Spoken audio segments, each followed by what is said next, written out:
What is going on, my fellow ace trainers? Welcome back to another video where today we'll be doing a different kind of video actually with you. As of today, it is currently January 26, 2023. Not to make this like a video diary of a sort, but I want to make this video sort of as a time capsule video, and also just a video in general before we obviously get Greninja released into the OU metagame. So with me being more invested into Pokemon Showdown as of the last 2 months in comparison to like any other point in my lifetime, I want to say that Greninja coming into the metagame, just like opening up a new present on Christmas Day, except it's kind of like when you already know what you're gonna get. Like when I got the Switch up for Christmas back in like it was 2018, yeah. Like I still knew it was coming, but I was still just as excited for it. Similarly enough, I am excited to see the Greninja back. It's been a while since we've seen him because he was not around in Gen 8, if I'm not mistaken, which was quite interesting to obviously not have that Pokemon be an issue within the metagame. We had obviously our own abundance of issues within Gen 8, but now with Gen 9, especially with the nerfs towards a lot of the Pokemon that gave Greninja issues, such as like Toxapex, I do see Greninja having a sort of a good niche within the metagame, as well as for a couple of other reasons, which I'll go into later. But I have 6 current Greninjas that in the team builder you'll be seeing right now. I'll give my explanation as to what I think about every single one of them. Without getting too much into the chase, I do want to bring up a couple points that do nerf Greninja and make Greninja a lot weaker than it used to be. And starting off with the elephant in the closet, or the elephant in the room, I'm sorry, is the obvious nerf to Protean, which in the case of Greninja, obviously once you click a move of a certain type, you become that typing, and you cannot become a different typing until you switch out. Which in the case of Greninja, since it's a dual typing, even if it clicks one of its stabs, such as water or dark, it becomes that typing and it cannot change into a different typing, such as Ice Beam, for example, within that same sequence of turns until it switches out. A Pokemon that can't ignore this issue is Cinderace, because it's a pure fire type. So if Cinderace comes in and clicks Power Ball into U-turn, it can still get that stab fire move into a stab U-turn, because it doesn't have to worry about whether or not its dark or water move goes off before. But in the case of Greninja, since it's dual stab, whatever type or move it clicks, it's going to be locked into that until it switches. So that does make Greninja a little bit weaker, because in a situation where you can click Dark Pulse into Ice Beam on something such as Ting Lu, you wouldn't have to worry about losing your typing. In the case of obviously Dark Pulse, you can retain your typing into Ice Beam, becoming an Ice type, for example, and you get more damage off on it. Instead, you have to just raw Ice Beam upon trying to predict switches, so it makes Greninja a little harder to use, I want to say. Even though Choice Specs is going to be the first set I talk about here, which obviously you can't switch up your moves anyways, but it does become an issue as I discuss more different sets. So first off, yeah, we're going to go over Greninja and the fact that it is unable to obviously switch up those moves, but with Choice Specs you still have the option to be extremely powerful and fire off those very powerful attacks. And in the case of Specs Greninja, a lot of the metagame currently does not appreciate Ice Beam. Like, you just think about a lot of the common threats that are like walls. You think about like Clodsire, Corviknight. You can think about even Garganacl, who takes a decent chunk, especially defensive. It takes about 35 to 42% from Ice Beam, if obviously you become an Ice type on the turn it switches in, which is extremely hard hitting. There's also a couple other mods like Ting Lu, obviously doesn't want to switch into either Ice Beam or Hydro Pump, which, you know, either move hits really strong. And the only Pokemon that I could really think of off the top of my head that could switch in really well would be like especially defensive Amoonguss, which again doesn't like Ice Beam, and Toxapex. Toxapex is obviously the especially defensive counter we saw, and especially Generation 7 where we saw a lot of Battle Bond Greninja, where it was able to somewhat retain the Greninja from evolving and getting that way more powerful 141 base special attack or whatever it is. Obviously now with Greninja not having Battle Bond, at least for right now, and the fact that Protean did get nerfed, it is obviously could be a better counter, but Toxapex isn't exactly the most powerful and most popular Pokemon currently, due to the fact that not only did Recover get nerfed, but the fact that it could no longer Scald. But I have been seeing a decent amount of just Baneful Bunker, Toxic Spikes, Toxic Toxapex, because that's the one thing it can still do very well, and it can obviously still regenerate and be annoying.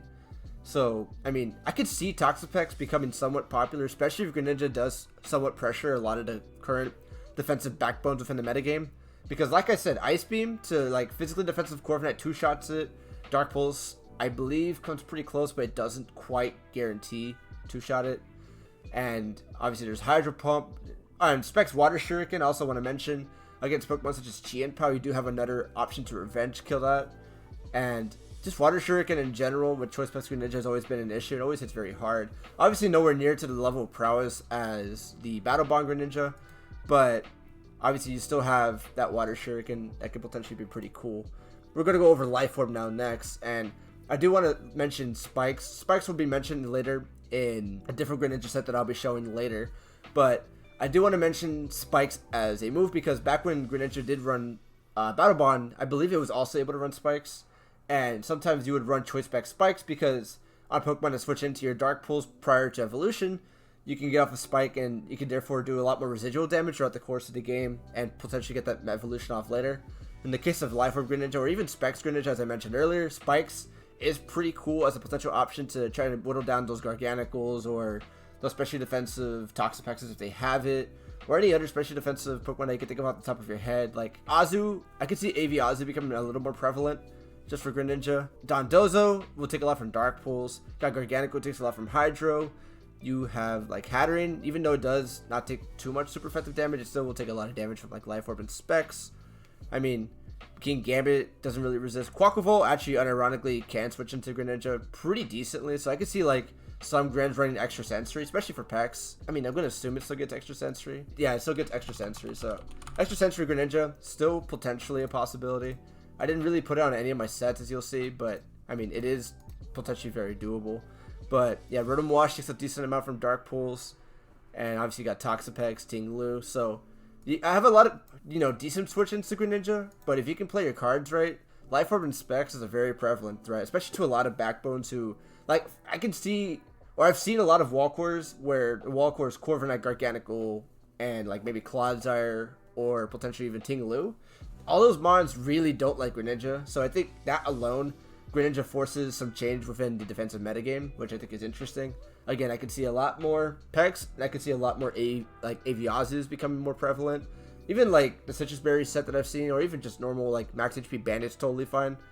But obviously Greninja, I believe, still does have access to Gunk Shot. Yes, it does. So, I mean, you still have to be worried about a Gunk Shot coming out of your face. We're going to also go over the Expert Belt set. Remember back in Gen 7, Gen 6, a lot of people found Expert Belt to be extremely powerful because obviously you can still have the boost of being able to choose your typing, hit super effectively as Greninja, getting Ice Beam, Dark Pulse, Hydro Pump. That hits a lot of Pokemon within the metagame super effectively. And that doesn't include back then you had like hidden power like, let's say Electric for example, for the water types, you can turn to Electric type. But in this case, obviously you do have Terra Blast, in which you can turn to a specific Terra type, and then you can hit that Pokemon very hard. So for example, Terra Blast Grass for Rotom Wash, Terra Grass Electric, Terra Grass Poison even for like Azus if you're Specs. Those are all potential options you could run. In case of an Expert Belt set, I actually probably would run Gunk Shot over Water Shuriken, because Water Shuriken wouldn't hit as hard if you're not Specs or Life Orb. So I think I'd rather just have the prevalence of being able to hit Pokemon such as Azu more effectively. You can also run like Extra Sensory for Quaquaval and for Toxapex, as I mentioned earlier. And next set that I actually really want to discuss is the Focus Sash set with Spikes and Toxic Spikes and Taunt. As obviously we know, in this metagame, there are very much a lot of ghost types that switch into Rapid Spin, for example. Golden Go is a great switch in to sometimes Great Tusk if it's a defensive set especially. Or let's say you're like a Scarf set and it doesn't predict you properly and it clicks Rapid Spin, you just nuke it with Make It Rain. And we also have Dragapult. You can also have a Terra Ghost type. I've seen it with Garchomp, for example. Greninja can do the same thing, where you can turn yourself into a Ghost type, set up all your spikes, and all of a sudden, the opposing Great Tusk can't Rapid Spin on you. Not that it could switch in anyways, because you have Pump, or I'm assuming a Water move of choice. But let's say they're switching as like a special defensive Corviknight, or even just a defensive Corviknight in general to try to defog up on you. You could just taunt it. So I think this set has potential to, be somewhat useful. Weirdly enough, the Meowscarada gets the exact same set, but instead of Hydro Pump, you just run Flower Trick, because you have instead of having Torrent, you have Overgrow. I was blanking on the move for a second. I haven't seen that at all in Meowscarada, but I could totally see it on Greninja. Back in like Uber's lead Spiked Greninja was a very popular set with like Shadow Sneak, because Shadow Sneak at the time, you can become a Ghost type and you can block Spin. But obviously, with the fact that Protean was nerfed, you can't really do that anymore. But instead, you can just Terra Ghost, and it does the same thing. So that would be pretty cool if I could see that. And the next set we're going to go over is actually with a new move Greninja got in this generation. That's Swords Dance. Previously, Greninja's only setup move, I'm pretty sure, was Work Up.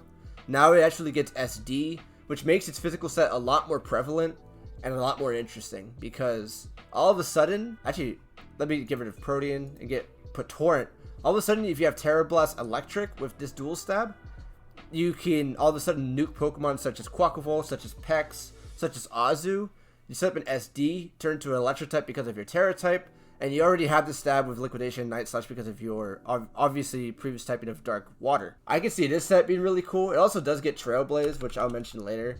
But Trailblaze, you're already so fast, it would only be good if you want to try to be faster than like an opposing Chien-Pao, for example. But I think something like SD Life Orb with Terra Blast has just more wall breaking potential than a late game killer such as Trailblaze would. But that doesn't make Trailblaze bad, I could totally see it. But I just don't see it as the better option. It's not obviously as strong as like the Choice Spec set because obviously you have a higher special attack stat. But this is a set where previously Greninja couldn't really pull it off because you had a lot of intimidators such as like Landorus T. And currently in this generation there really is no intimidators to really hold like a physical set back outside of like Tauros. Off the top of my head, I can't really name any intimidators in the OU tier. Like I'll just like again, I'll once again show you. I played enough of the OU metagame to where I would know if there was like a intimidate user, and as you can see, there is not a single one. So physical sets in general for any Pokemon are just better. And in the case of Greninja, you can run SD with these set, run Terra Electric, and you have basically all three stabs, and you can just go from there. I mean, you could technically do the same exact thing with specs, but so you could just become a Torrent set, have the dual stab, and then you can just turn into a Terra type with Ice Beam, and you can become really, really strong. The only issue is that sometimes you might not want to force your Terra type, so you don't have to do that, but it is an option.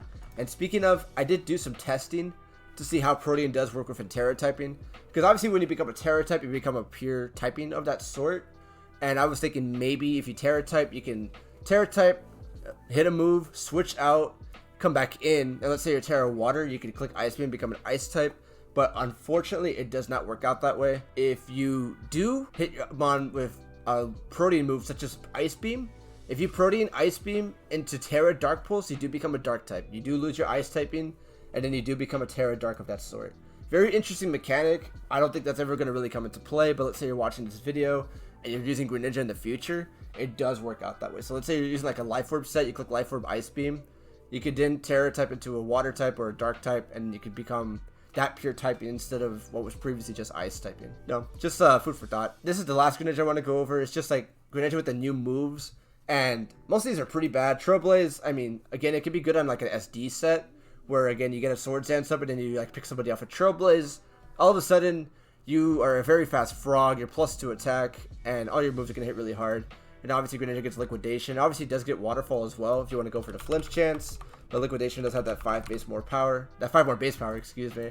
But again, some people do prefer the chance to actually flinch instead of just the extra 5 base power. So it just depends on the type of player that you are. But yeah, these are the main moves that Greninja did get within this new generation that make it somewhat more interesting. Chilling Water, you're never going to use this. Greninja's never going to work as like a wall. It's good on Pokemon such as Pex, where you can Chilling Water on like Pokemon switching in. You can lower their attack if it's a physical attacker, obviously. Kind of cool utility. It's like the closest thing you'll get to Scald nowadays, but obviously not the prevalence and extreme power that was Scald. But the main move I really want to go over is Switcheroo. This is a brand new move Greninja could not get in any previous generation, and this is a set that's really cool on the spec set. Let's say you get rid of Water Shuriken and you put Switcheroo. All of a sudden you act as like a pretty cool Trickmon that Greninja never had the viability of possibly being. So let's say, for example, you're going against like a special defensive Pex. Not that it's going to be a common set, at least it isn't right now, but let's say it is. Or let's say there's just some Pokemon in the game that your set just cannot touch. Then all of a sudden you do have the prevalence of being able to trick a Specs to that Pokemon, and you can gain like a Leftovers, for example, and then you're able to switch up your moves. And a Greninja that can switch up moves, obviously back in the day was way more threatening. With the Protean nerf, we shall see. I don't think it will be, but I could be wrong. I could be very incorrect. This is just my professional assessment based off everything I've played so far, based off I've assessed the Generation 9 metagame so far. Yeah, that basically sums up the video. If you guys have any thoughts or ideas that Greninja might have within the Gen 9 metagame before he gets released tomorrow, I would like to hear your thoughts in the comment section. And I'm just getting mumbled in my thoughts currently. Just a lot going on in my head with, you know, Greninja and its potential possibilities. I do think it weighs a little less powerful than the Cinderace, as Cinderace in its protein form is a lot stronger, and just due to the fact that it's a pure fire type, so it doesn't have to worry about losing its fire type and clicking Power Ball into U-turn. But obviously Greninja does because he's a dual type. I think he will be a little better than Meowscarada. Meowscarada is obviously just a little bit faster if I'm not mistaken. Yep, he's 1 base point faster. Greninja is faster than Cinderace though. So if you're interested in pick up the poison when it comes to the protein mons within the Gen 9 metagame, you can pick the fast cat, you can pick up the Greninja, or you can pick up the Ace, who still has Court Change, so it's Power Ball, U-turn, high jump kick, bulk up. You still got a lot of plethora of moves to his sleeve. But Greninja, I think he's going to fit just fine in the OU metagame. I think he'll be really strong. And I think he's going to be strong enough to the point where he will force these current teams to have to change things up a little tiny bit, because currently, a lot of current wall cores that I've seen in the high ladder would get really smashed up by Greninja. And it's dual stab, or even just Specs Ice Beam, would just hit really, really hard.